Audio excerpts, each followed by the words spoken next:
If there's one sauce that has a reputation for being difficult, a sauce that strikes fear into the hearts of chefs everywhere, it's Hollandaise.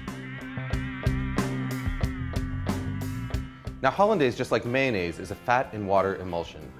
Normally when you mix together fat and water, the fat's going to separate and float on top of the water in a greasy layer. But the key to a successful emulsion is to break that fat up into droplets so tiny that they stay evenly dispersed, causing the liquid to thicken and turn opaque.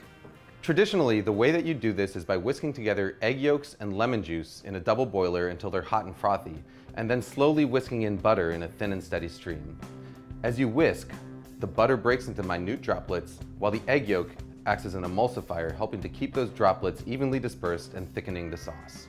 What you get is a creamy, smooth sauce with a rich texture and mild flavor that's perfect for vegetables, fish, and eggs.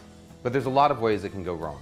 If you don't whisk fast enough, or if you add your butter too fast, the sauce will end up greasy and broken. If you don't cook your eggs enough, it won't thicken properly, but if you cook them too much, you end up with broken scrambled eggs. The fact of the matter is, if you want to learn how to do it the traditional way, the road to perfect Hollandaise is paved in broken sauces. But here's the good news.